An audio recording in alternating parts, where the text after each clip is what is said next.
Hello and welcome back to the Ash Lake, because it's time to see Siegmeyer's fate and his daughter Sieglind. Also joining us today is Deji, surprisingly enough. Hello. Hi. And oh no. Did your game glitch out? No. What happened? What happened here? Sieglind, what have you done? You killed a dude. We turn our back for 2 seconds. Oh, apparently Siegmeyer became hollow and Sieglind had to kill him. Oh. Welp. I can hardly return the favor, but please accept this. So, can I get a token? Yeah, Titanized Lab, I will gladly accept it. So, from my understanding, Oh. are you familiar with that Gundam meme about war is bad? Wow, cool mech. Yeah. So, from my understanding, with Dark Souls, it's kind of like that. Instead of the whole all people are seeing, wow, the cycle of violence. It's never trust British people for some reason. I'm like, what? That's because the voice cast is always British. But yeah, that's kind of the sad fate. If you, like I mentioned in the previous parts, if you go through the entire Siegmeyer story arc, constantly saving him, he gets overcome with grief, but the fact that he cannot help other people, but he constantly needs to be helped himself. And this leads him to turn hollow, and his daughter has to put an end to him. And keep in mind, this is the only one of the outcomes we actually see an end to it. In all other cases, Siegmeyer basically just fucks off screen. So it's Miyazaki kind of implying that this is the canonical route that the character takes. And by the way, we will never also see Sieglind, of course, logically again. But we can just leave them here. If I was a real bad player, I would have probably attacked there, but, I'm not really that kind of dickish. I would. Oh, you're giving me a You're suggestion, the kind of Dweebs. he's described. Are you perchance giving a suggestion, Dweebs? No. No. It seems we have an impasse. Deji, do you have an input, perchance? Nope. When it's time for me to decide then. Alright.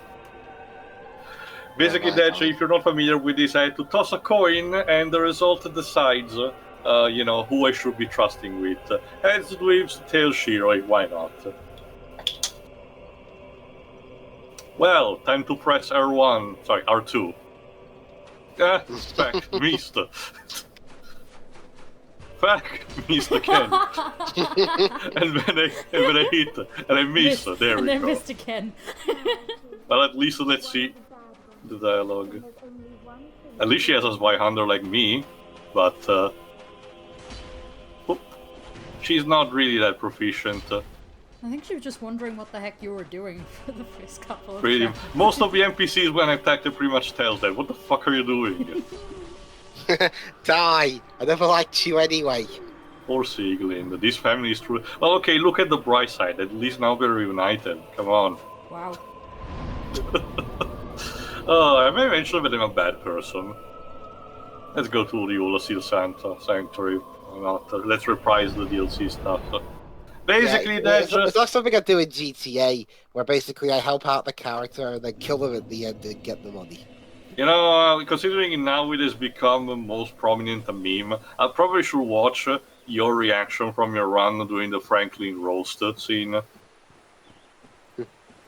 But let's use this to go. Basically, for context, again, we have been transported back to the past, and oh shit, there's a fog wall. Wait, have I been invaded? Oh fuck no.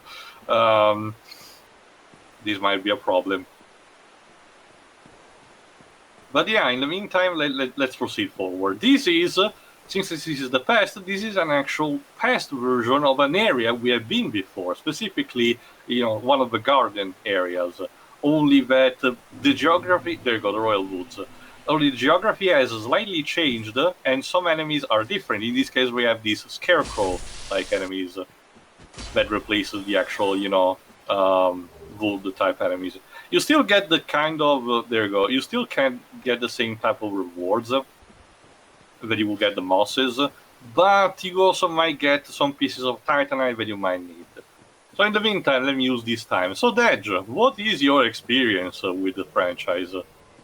Everybody oh on fuck! I've been Twitter. invaded by Amon. Sorry, Dej. Sorry to interrupt because I wasn't expecting this. Okay, our first actual invasion from a non-NPC. How honorful is this? Oh no, he has a Santos crown. Hello. Oh, he doesn't. You're not even gonna salute me. Okay then. Of course, there's latency. Of course. Why he has a pickaxe for a weapon? That's so inefficient. Oh fuck! Did he parry me? Oh no! Oh no! That explains what you had to ask, fuck! didn't you, Theo? He clobbed it. It was clobbering time. Oh fuck! Oh, you piece of shit. Yes, this is the Dark Souls experience. Whatever. Let's. Oh my god, Ellie, because I didn't. Let's warp again. Anyway, So what Deji, happens to were you all your saying? weapons? No. They're still present. Don't worry. And this is not like Breath of. No, it's not like Breath of the Wild or Dead Cells where I lose everything all the time. But anyway, let's continue. Sorry, Dejo, don't worry. Go ahead. Since I'm not human for the time being, I should not be invaded for now. So basically, my only exposure towards Dark Souls is the meme. Okay. Wow, it's like Dark Souls. It's like it's the Dark Souls of X. Yes. Yes. Featuring Dante. But I do own Star Wars Jedi Fallen Order, and that is actually it has similar mechanics. So yeah. Yes. So I understand like the whole memes aside. I understand why it's popular because it helped influence and the entire gaming landscape to the point where Dark Souls is considered to be its own genre.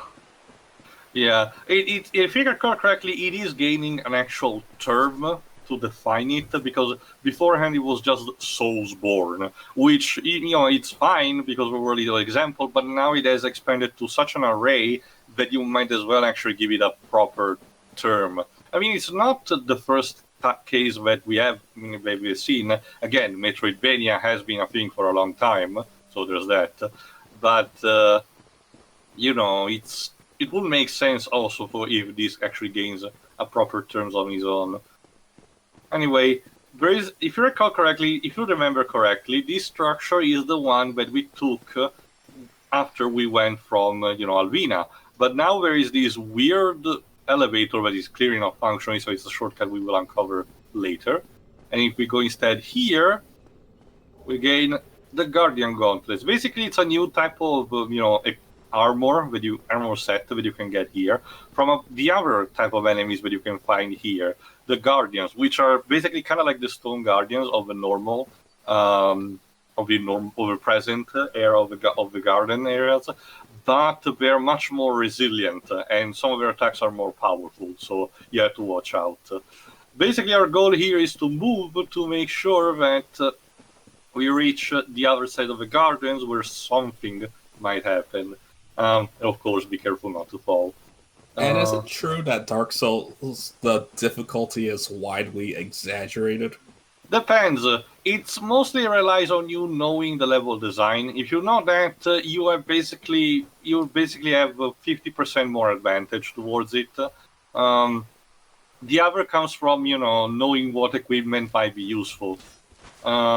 Because otherwise it is still an RPG, and I firmly believe that it's a matter of stats. So sure, there is the component of dodging at the right time and again using the right stuff, but there's still the matter of basically numbers. If you have the bigger numbers, you're sure to win in a desperate situation. There's also the class system, which I think will help depending on what you personally pick. Well, it was only influencing your stat at the beginning. So again, it depends. It ultimately depends on a different variety of factors. But the thing is that it has to be taken in the context of its time. When Demon Souls was first released and Dark Souls not too long after, the gaming industry was not experiencing something like that. And despite still having difficult games, this was kind of like unprecedented because it set up a new type of bar. That yes, a challenging game can still be viable in this industry, especially in this day and age where everything has an easy mode, where everything gets tutorialized to no end. Games like this can actually still gather a cult following and still be good products on their own. So it was the impact that it left there. I get the idea that Miyazaki never intended for this to spiral into with more sequels to it, especially because Dark Souls 2 was done essentially by the B team of From Software, and it's gonna be shown when we get to it. I know that's the one that people avoid. It's if it's not that, it's Demon Souls. It can have its at least the PS3 version. I can tell you that the PS5 remake actually improves a lot of things gameplay wise. It's the presentation is the one where some fans might turn their heads on, but if you're strictly looking for gameplay, it is the better alternative. But what I was saying, there you go. Dark Souls 2 has something that can be liked about it. Some of the environments can be really good to look at, and there is some stuff of the gameplay that can potentially be legitimately enjoyed, but sadly it's a very bogged down experience by a lot of different factors that just don't add up. So there's sadly that. And honestly, again, I only started recently playing, but I know pretty much everything about Dark Souls 3. Dark Souls 3 was an improvement over 2, but I still think the first is probably the best of a bunch anyway. As for Bloodborne is basically its own kind of beast. It's very similar to these, for sure, but it is a kind of a different component built into it. Set more on dodging and causing staggering. Rather than, pairing everything. Leggings, there you go. I'm surprised that they didn't make a sequel. Sekiro, well, that depends also on Sony, remember that. Sekiro is also its own beast entirely because it doesn't rely on stat. It's not an RPG by nature, but instead relies on, good timing in terms of dodging, parrying, and counterattacking. So that's a bit entire... fuck! Yes, ladies and gentlemen, this DLC has its own dragon, Calamite. More on him later. So, in terms of stuff we've been doing in the interim, at least I've been watching WandaVision recently. I still have to recover. I haven't seen yet the 4th episode, Neither so I won't spoil too much, but it's at the very beginning of the 4th episode anyway, so it shouldn't be too much of an issue. All I'll say is, good job, Hulk. Alright. Don't actually answer. I was just being sarcastic. Also, some of these scarecrows have actual hedge trimmers. I'll just say that without spoiling, it shows how the blimp had affected people after the snap. The blimp, but whatever the snap or whatever it's called. So it just elaborates more on how effed up everybody is. The world's changed. Also, and that's something I wanted to see more of. I'm glad that they're going. Yeah, we did see a bit of it in Far From Home. Also, it looks like something is pouring from these walls. Something dark. Something like the abyss. Souls. Well, you're close actually, Dweebs, but we will see potentially later. This is something more like the abyss. Remember the thing that we had to traverse in New London. It seems that in the past this location was contaminated by it, and this is not really a good sign for it. Have you guys heard about that anti-piracy thing that this game has?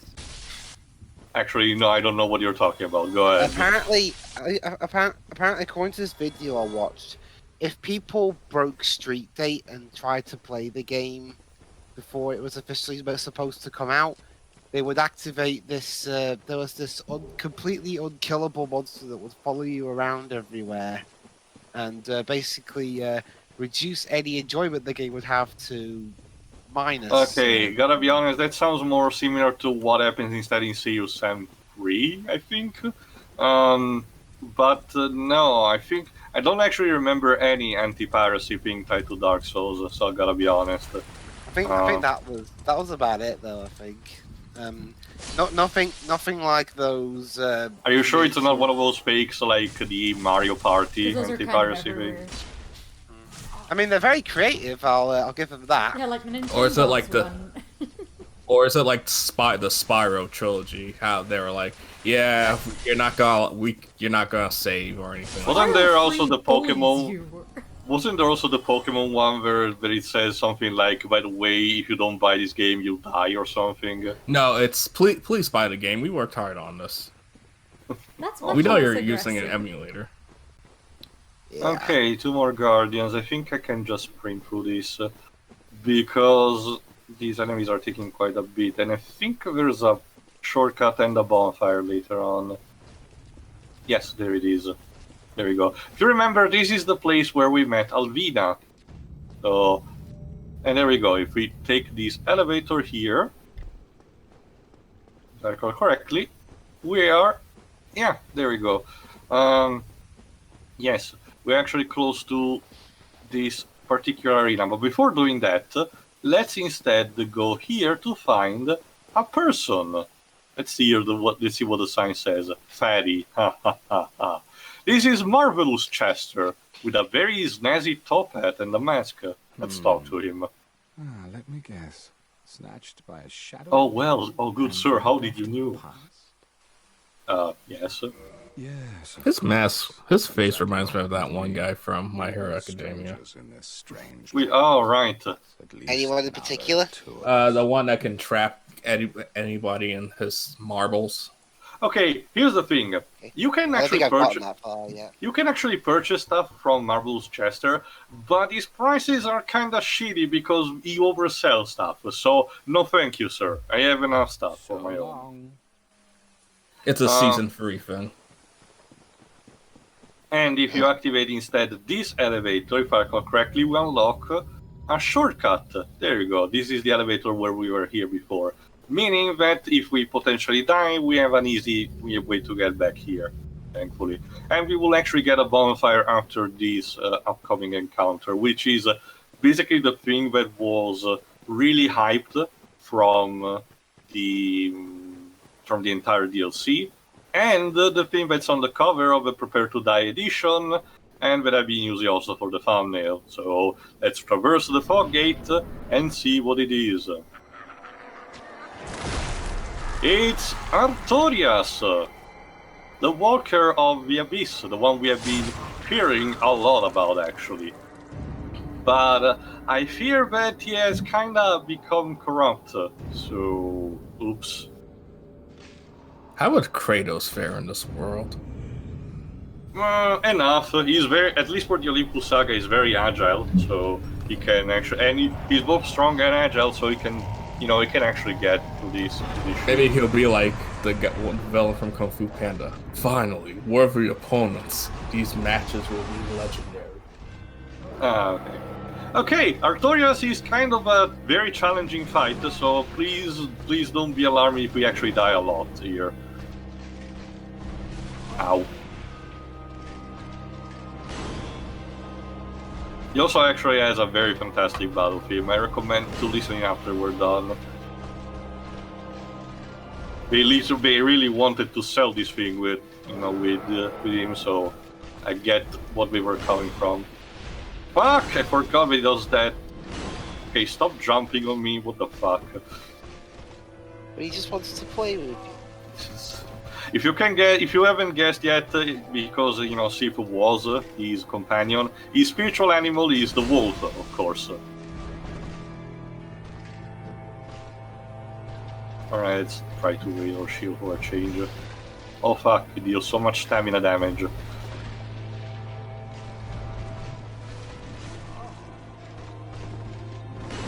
Okay. Yeah, regardless, we might be here for a while, so go ahead, Lips. Keep saying what you were saying. Yeah, but basically that was about it in terms of One Division, because I don't want to spoil Teo. Also, that girl. This isn't a spoiler since they revealed that the last episode. Monica Rambeau. Yeah, that's from Captain Marvel. I mean, I could have guessed it because she really does look like, the comic counterpart, so it makes sense. Yeah. Oh fuck, he's going Super Saiyan! Or like a dark version. That's also the kind of disappointing. When Goku Black was introduced in Super, they went for the pink rosé Super Saiyan, color instead of an actual, black aura. Yeah. They just wanted to fill up the Super Sentai variety. I guess. Yeah, I guess. Also, fun fact about Zamasu. Yeah. The Japanese voice actor is James from Pokemon. Huh.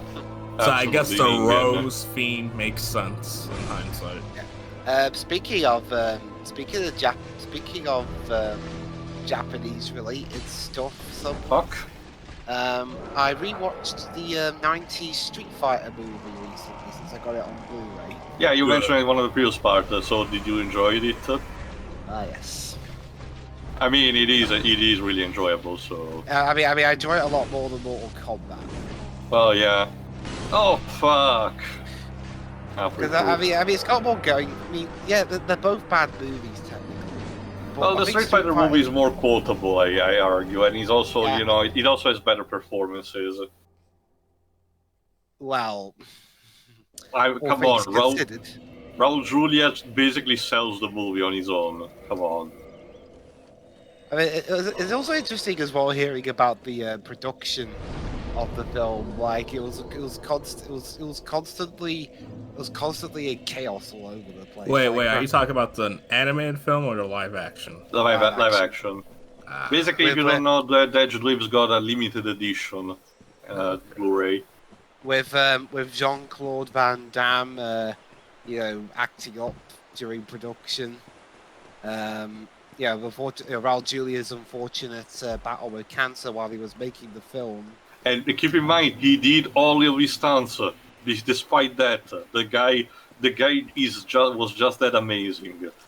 And, all to please his kids. And that he cast one of the characters while on a plane.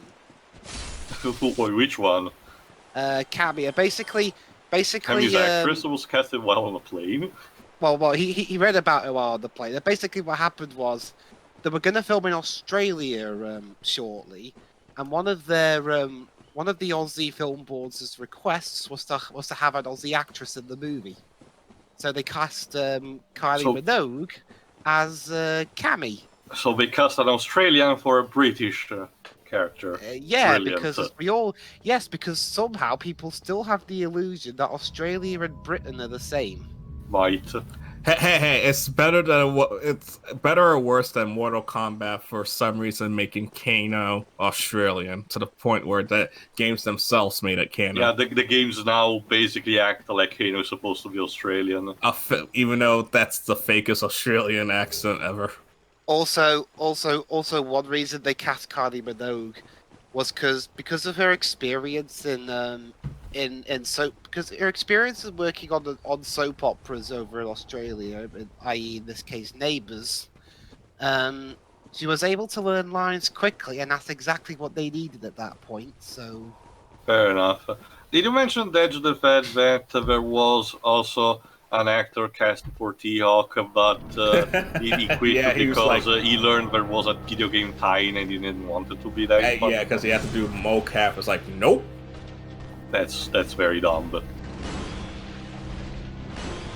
so there you are. But there is something I learned about the production of the movie. There's a weird connection now between Street Fighter and Neighbours. Good to know, Dweebs. Also, Capcom.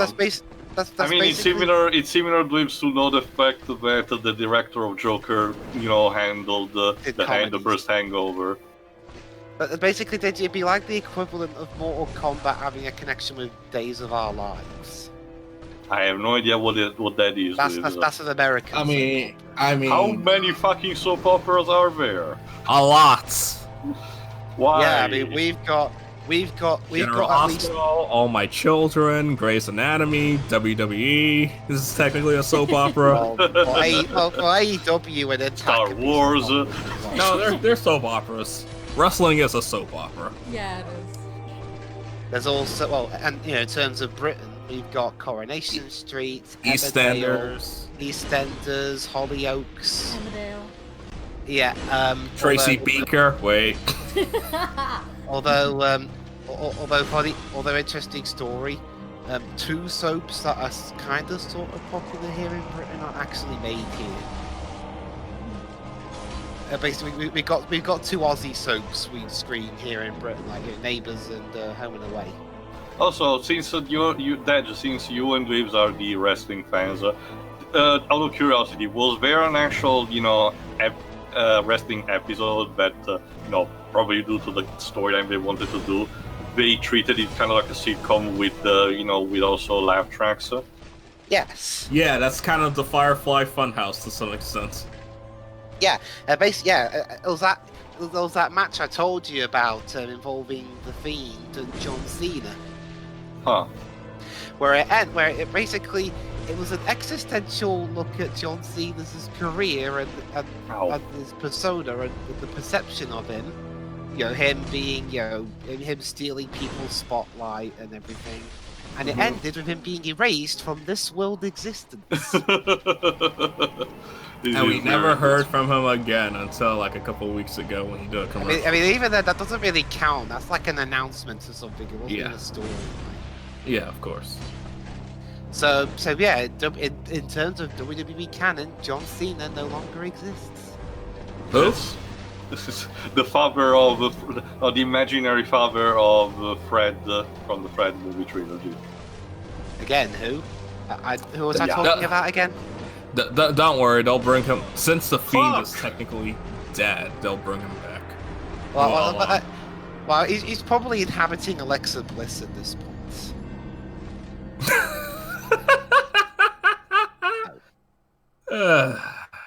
Basically, the Fiend hasn't been on screen since he was burned alive. By whom? Randy Orton. I guess he just decided to do that. Well, Orton's character is a complete insane psychopath. Well, considering the outcome, I could guess that. Yeah. Oh, and in other recent wrestling events, the Royal Rumble happened a few days ago at the time of this recording, and Edge was the winner of the men's one. Ow. Yeah, which helps complete a great comeback story for him, considering he came back to wrestling a year ago after being forced to retire. What brought him back? Hard work and determination. Also the need of money. Edge? No. It's he genuinely did miss it. That's why, because he was forced to retire. That's cool. And he just wasn't able to come back till last year. And like his very last match was against a guy who's currently serving life in prison. So, oops. Oh, cool. Jeez. So yeah, let's let him go out. Well, that's a better. problem. A better note. Yeah, and as of this recording, Edge is still making up his mind over because for those who don't know, if you win the Royal Rumble match, you get a title match at WrestleMania.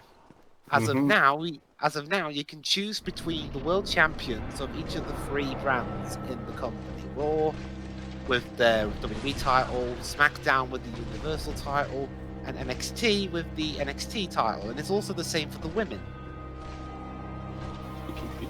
with the women's Royal Rumble this time being won by a wrestler named Bianca Belair, who's been on the House of Fire recently. Keep in mind, he said House of Fire, not Firefly Funhouse. It's two completely different things.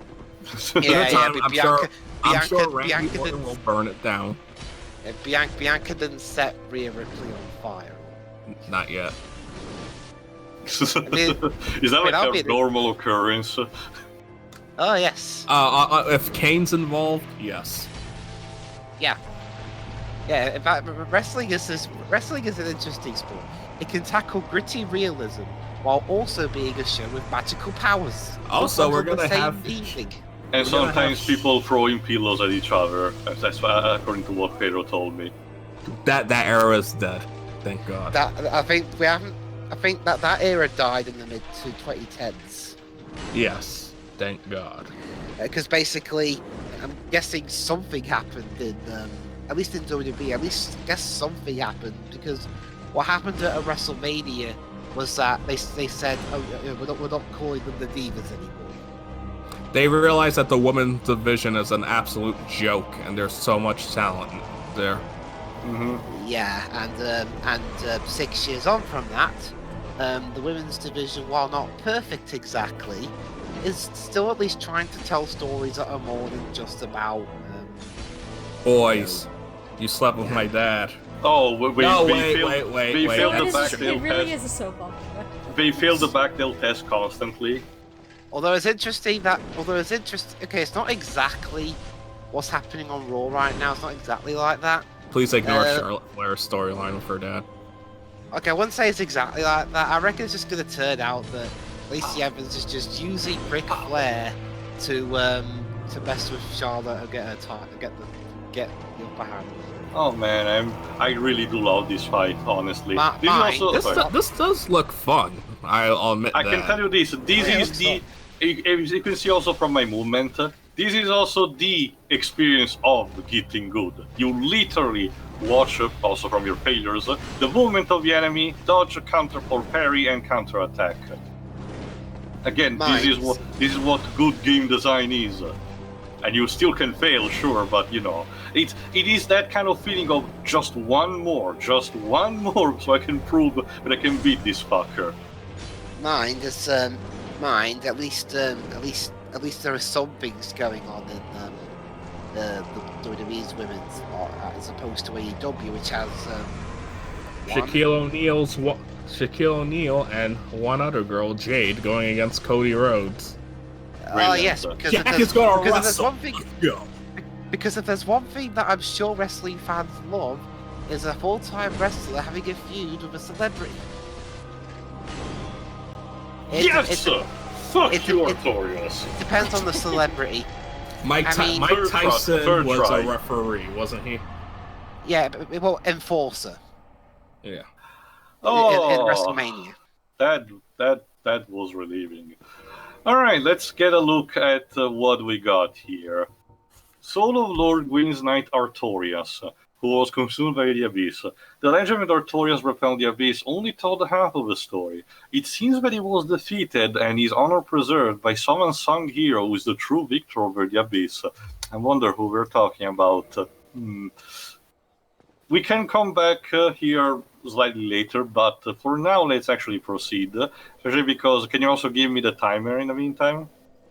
We've been recording for the past 33 minutes. Oh, we are plenty of, we have plenty of time still.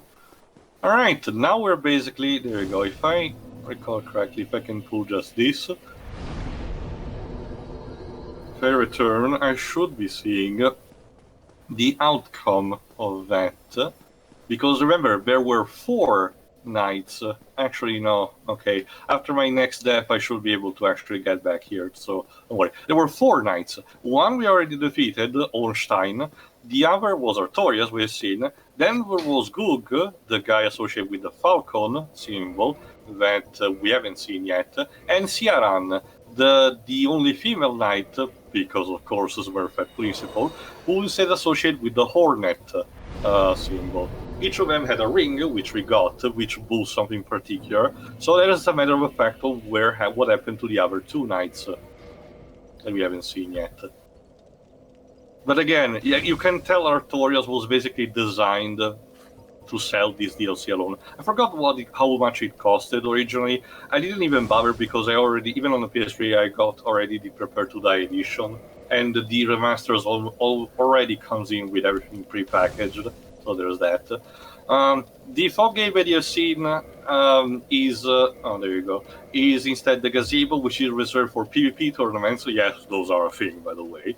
And the other stair leads to something that we cannot access right now because it's locked behind a. I saw a shadow wandering around. Is that supposed to be another player?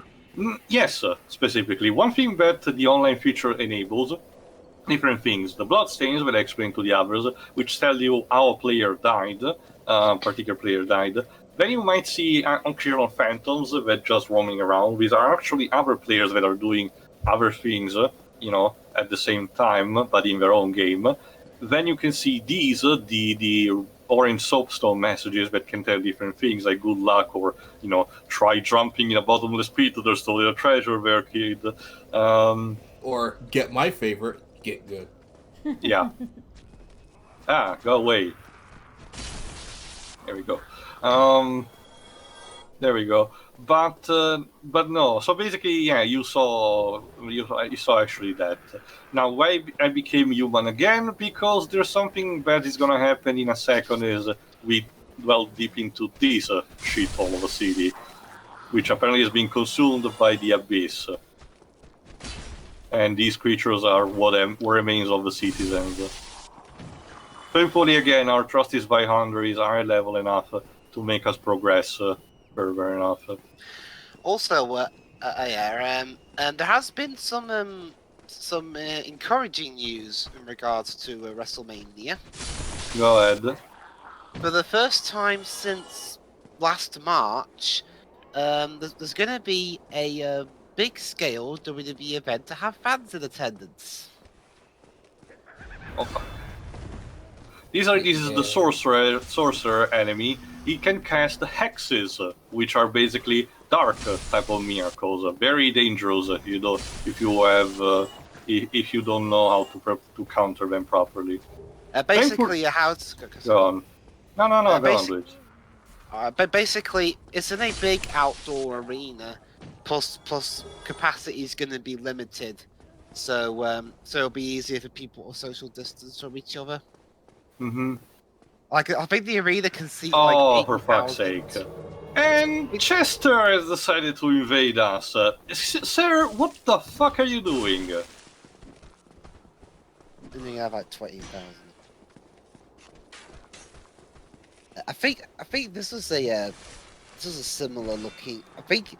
Okay, he doesn't look exactly like him, but he resembles that anti-piracy character. No, it's the NPC we just met outside of Artorias. Were you just waiting for us to do that? Also, you and this stupid fucking crossbow. Come back and fight here like a true warrior, piece of shit. No, range. Of course, of course. He has also this sweeping move that he does occasionally, which I think it's tied to the to the crossbow that he has. Well, guess what? My Zweihander actually deals damage, so fuck off, Chester. In fact, let's go talk to him, because, I'm kind of trying to get this dungeon. Yeah, I'm kind of trying to get this dungeon, and, you actually come here to ruin my party. Like, seriously, it's so unpleasant. Also, since I have enough souls, I might as well actually level up a bit. I just need to know, for people who leave messages, mm-hmm. They should start being insanely cryptic. Oh god. Oh, sometimes they are, Dej, trust me. Good. Oh, I can also summon people, but not yet. Don't make it too easy. It'll be like, oh, there's something here, but you have to free click Snorf and a short hop on a frog. Something like that, Dej. Sometimes people say illusionary wall in front of a wall that is not an illusionary wall. You dumb player just hit it like an idiot. All right, that's a level. So oh like fuck! I've been invaded. In SA2 then. Oh, I've been invaded. Might as well call this part the invasion. To be fair, no, because I beat Artorias, so. And now it's got nothing to do with the WWF storyline all that, from what I hear, pretty shitty remake of the Invasion of the Body Just- Snatchers. Dark Spirit Bonk, the Bonk. That sounds like a hip hop song about the game. Oh fuck! Fuck! He has the same weapon of evil. Oh my god! This is not good news. This guy can one shot us, guys. Oh. And he just... Oh, fuck. He just got hit behind by the dragon dildo. Well, I mean, he didn't. That was rough. You did goad him, so... Yeah, you did No. say, come at me, bro. The taunt at the beginning is kind of a gesture, similar to the old days of Battlefront 2. The old Battlefront 2, where you could jump before a duel. To be fair, we still retain our souls, so let me level up quickly. Let's put this... strength, why not? Okay. This also gives me a good time not only to talk to Chester, because the piece of shit needs to be talked with, but if I recall correctly, yes. Someone has erected a small grave for Artorias, so let's talk to her. You. Is that not the soul of the man who fell on this spot? He was a She really cared about Artorias, and she would like for us to give her his soul. be willing to part with it? Do you guys Yeah, mind? Yes, I have it. We don't really need it if you need to know, so do you mind? Go ahead. Sure. Let's give her, why not? Thank you. You can actually forge equipment for it, but we don't really need it for our run. But in return, she actually gives us her weapons, a pair of particular magical daggers. We sadly don't really have use for them, but the gesture is really appreciated. This is, remember, this is Ciaran, the third of the knights we have found. Let's talk to her a bit more. May the Lord guide thee. Oh, well, goodbye. Sorry, I have another Alright, score to goodbye. settle. Because, yeah, let's see what Chester has to say for himself. Yeah. So, what do you have to say? Oh, you. Hello there. Quite so Oh, well. you are But I'm fucking just... thick. Fine then. What is it that you need? Oh, I have the nerve I'll to be actually... seeing you. Okay, guys, vote kicker. Who wants to beat the shit out of him? Raise a hand. Nah. Come on. Dreams, the guy just, interrupted us going through, and then he has the nerve to say it was our fault. But that's what he wants. He wants to goad us into a fight, and he can beat the shit out of us. I'm not gonna let him have the pleasure. We already beat him once, we can do it again. Don't worry, Dreams. I just say just go on with it and let him stew and knowing that his attempt to try and insult us and intimidate us didn't work. Alright, Let's rise sure. above him and be a better man. What about you?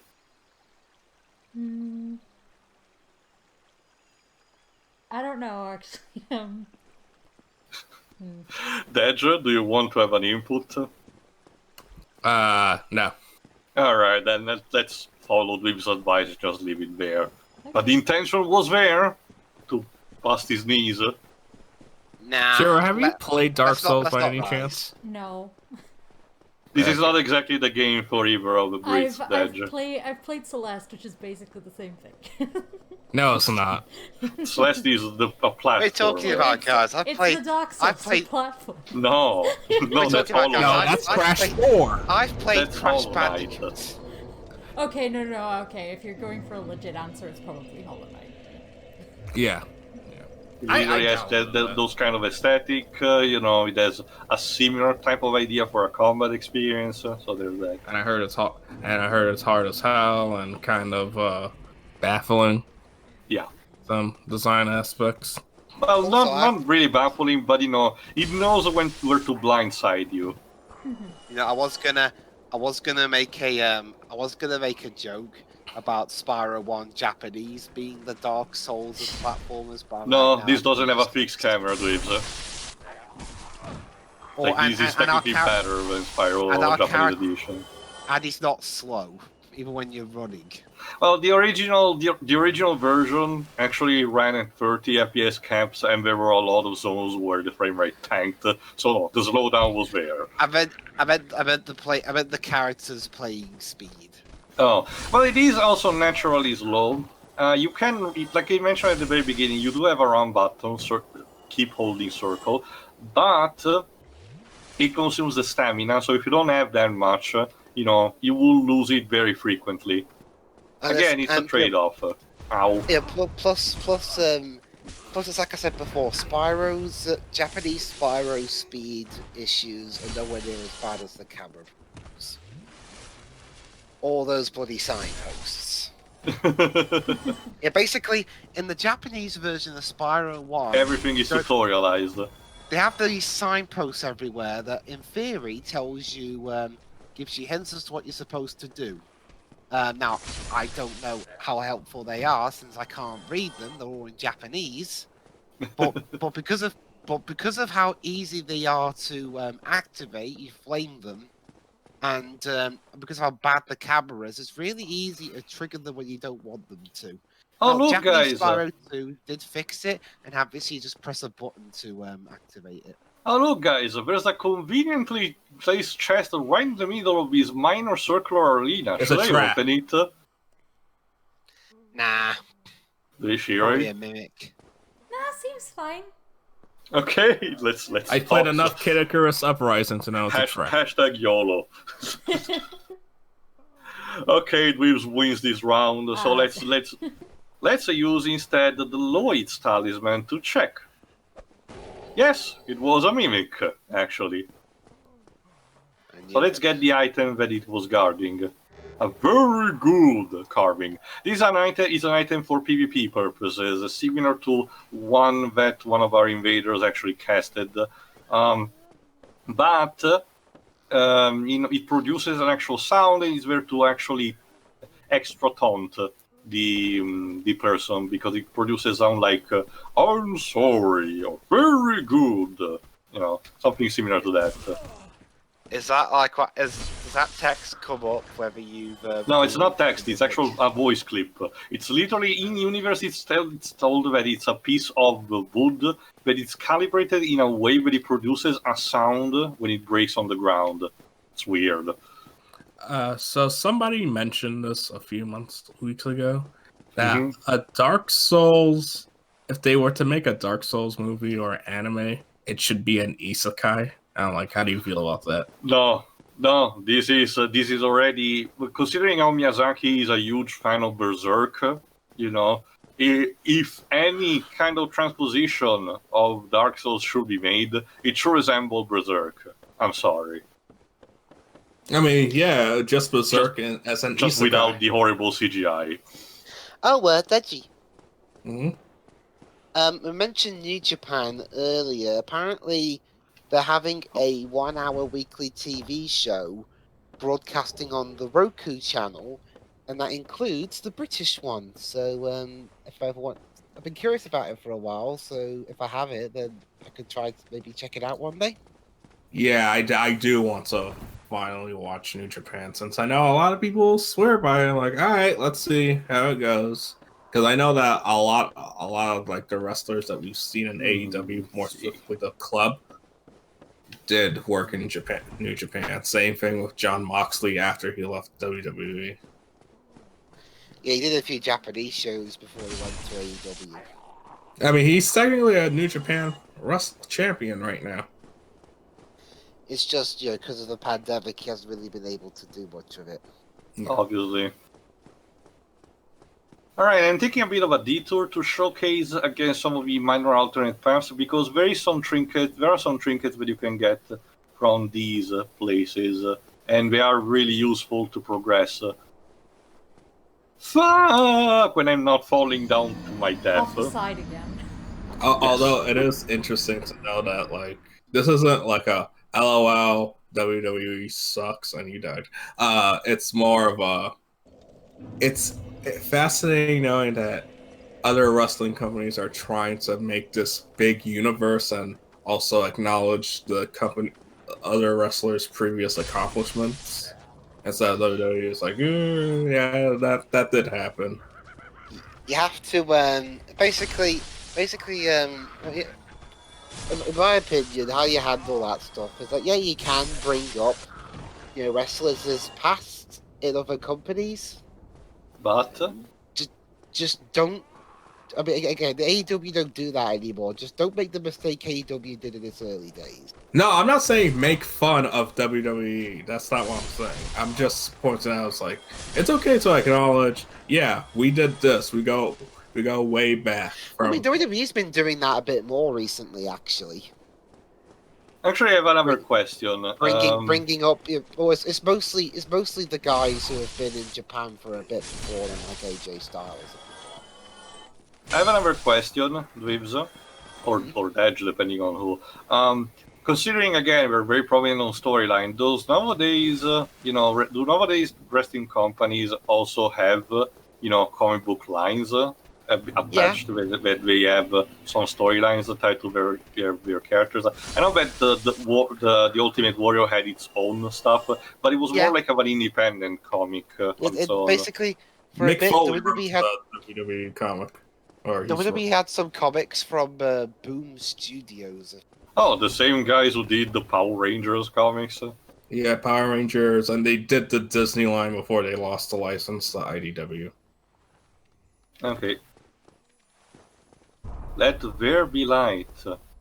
Because they did make a Darkwing Duck comic. Oh yeah, I've seen Lee Cara's review of it. It really was weird. Anyway, it's the DuckTales crossover that's weird. The rest or other stuff is considered to be good. There we go. By using a lantern, since the message said that let there be light, we revealed an illusionary world.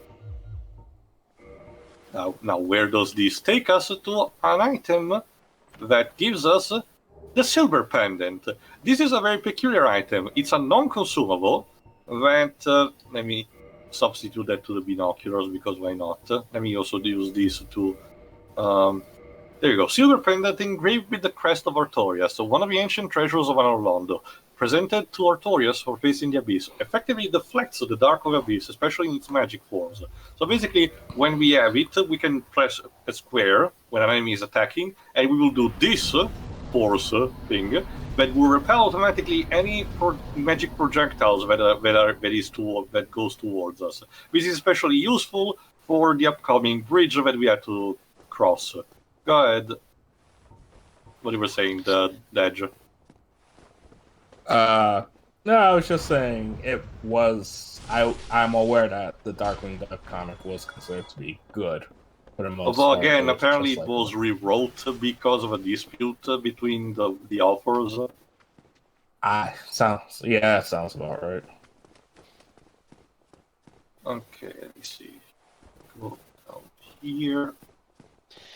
When's AEW's next pay-per-view? I don't know. Although, yes, last night, Father James Mitchell was the pastor for the wedding. Gee, a wrestling wedding. I wonder how that went. Probably Miro was someone there. crashed it at the last second. Miro was there. It's like, I've been to a ton of weddings. I know how this goes. So he was like, let's not cut to the. Is there anybody who wants to? Yeah. Is there any reason why the bride and groom shouldn't be together? He's like, cut that out. No, we're not doing this. And then after they kissed, Miro's like, what the hell? What's something that's been bothering me since the started? What is that giant present right there? So he just breaks it and throws it out. It's like, oh, okay, there was nothing there. And but what he didn't know was that Orange Cassidy was under the cake. So basically, they subvert expectation 2 times and then play it straight. Yeah. Basically, showing how smart he is, while also showing that he's not exactly, that you might have missed the spots. Mm-hmm. Fair enough. That's because the cake wasn't huge; it was on a table. But the table. Would you almost say that the cake was alive? Oh, I'm so clever. What year is it? The current year. Are you sure? That's what I've been asking. That's what I've been asking myself, wrestling wise, recently. Carlito came back. Edge could Basically, I'm gonna try to get the souls back and then proceed to the. Sting is still wrestling. Who? Basically, there was a really popular wrestler in the days of WCW and TNA/Impact Wrestling called Sting. However, a few years ago, Not in relation to the actual singer Sting. No. however, a few years ago in WWE, he suffered an injury that forced him to retire. I mean, although he's recently come back and he's apparently going to wrestle in AEW, In a street despite the fight. fact that he's had all those injuries and he's in his early 60s. So it's like shit. no one wants to see him wrestle. But Yeah, it because seems more like this is something he loves doing rather than. yeah, because basically, it's like I said before. I mean, it's not necessarily something that they've mocked. I think, but I think it's more so from people from Here we fans' go. expectations, really. But whenever AEW or their fans mock WWE for doing something they consider bad, AEW ends up doing exactly the same thing or worse. It's like a jinx. Like the ones Teo's been through with this game. Well, I'm pretty sure that that wrestlers don't kill each other like with giant swords. There was a pay-per-view, and it was only a major one, but there was a pay-per-view where a guy won a sword in a match. Okay. He didn't use it, but he had one. Are you talking about Drew McIntyre with his entrance?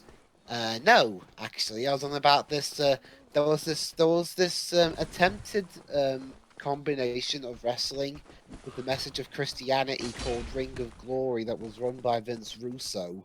No, never mind. Say no more. If you stop, you've already.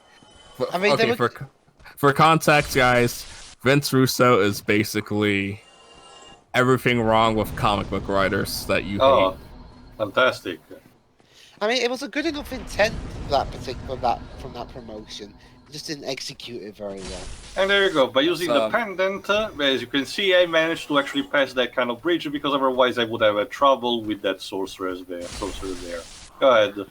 Sorry. So basically, a Vince Russo idea. Interesting idea and concept, poorly executed.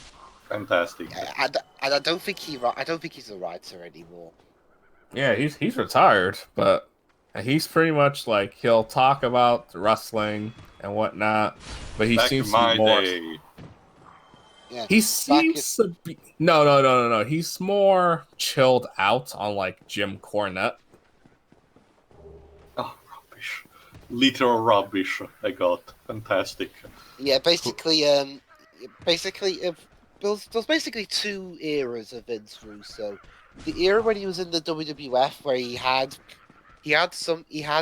all these ideas, but he ultimately had Vince McMahon as a filter, basically saying, "Oh, you can do this or you can't do that."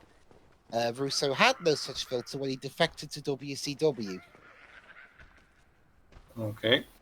Alright, I think it's a good time to And test. needless to say, when WCW died 2 years after they hired Russo.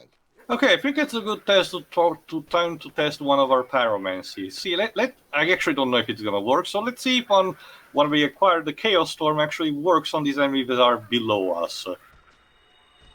Boom! Shakalaka. No, it doesn't. Fantastic. Oh, solid much idea. no.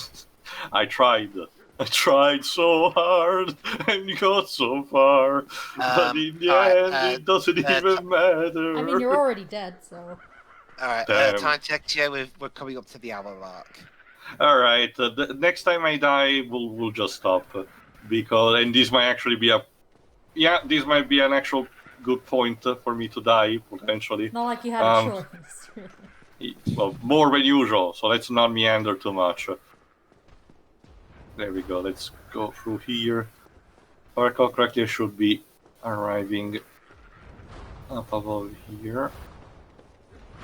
Oh, right. I might be close actually to an item that I might need. If I get that, I might just, stop there.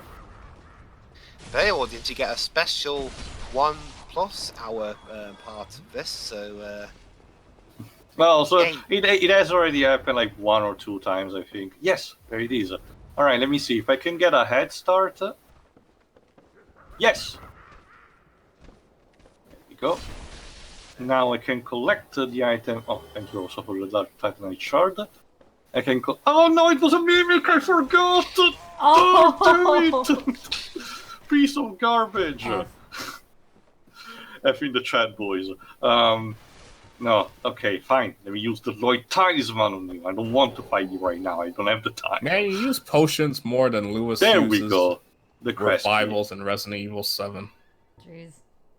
Now let's use the bone the bone fragment to return to the bonfire safely, so we can end the part in here. All right. So next time we will continue traversing the Oolacile township, and hopefully we'll get close to the end of the DLC. Probably we'll not still manage to finish it, but we're actually at a good point. Killing Artorias at the third attempt was actually, promising on that front. So until then, see ya. See ya. See ya.